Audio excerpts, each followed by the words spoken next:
आज आपल्याला हरभऱ्याची दुसरी फवारणी करून घ्यायची होती. काय मग रोम रोम भाइयों.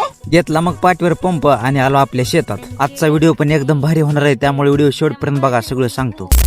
राम राम मंडळी, मी आकाश तवले. आता फवारणी करायची म्हणल्यावर सगळ्यात अगोदर आपल्याला पाणी लागणारच की, आणि तेच पाणी आपल्या शेतातल्या ओढ्यातलं 2 घागरी भरून घेतलेलं. ओढ्यात अजून पण पाणी असल्यामुळे आपलं थोडंसं काम हलकं झालेलं. फवारणी करायच्या अगोदर आळ्यांना मी म्हणलं, छोड दिया जाय कि मार दिया जाय, बोल तेरे साथ क्या सलूक किया जाय. इकडे नानाने एक औषध बकेट मध्ये टाकलं आणि व्यवस्थित मिक्स करून सगळं घेतलं. हरभऱ्यावर औषधाचा एक पंप फवारून घेतला आणि 10 ते 15 मिनिटात आळ्या म्हणाल्या, अरे बड़े खतरनाक लोग हैं. आता फवारणी करून अर्धा तास झाल्यावर आळ्या मला म्हणाल्या,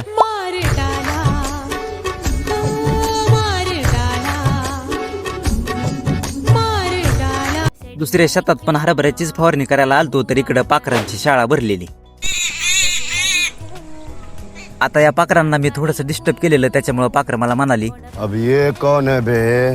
मग काय सगळं सामान घेतलं आणि आलो आपल्या कोट्यावर. आपल्या हरभऱ्याला एकच पाण्यात दिलंय तर तो बऱ्यापैकी चांगला आलाय असं मला वाटतंय. दिवस मावळल्यावर आलता एक फोन. आप कौन? कहाँ लगाया फोन आलता तुकाराम महाराजांचा, आपली गाय व्यायला लागली आणि आपल्या कोट्यावर लवकर यायला लागते म्हणून. तुकाराम महाराजांच्या कोट्यावर गेल्यावर गायनं दिवस मावळण्याच्या शुभ मुहूर्तावर सुंदर अशा एका लक्ष्मीला जन्म दिलेला. तुकाराम महाराजांना म्हणलं, दिवस मावळण्याच्या शुभ मुहूर्तावर एका लक्ष्मीनं दुसऱ्या लक्ष्मीला जन्म दिला तर पेढ तरी द्या. मग काय महाराज म्हणलं, देऊ की पेढ तुम्हाला पण. तर आजच्या पार्ट मध्ये एवढंच. फॉलो केलं नसलं तर फॉलो करा आणि नंतर भेटूया पुढच्या पार्ट मध्ये. तोपर्यंत रामकृष्ण हरी.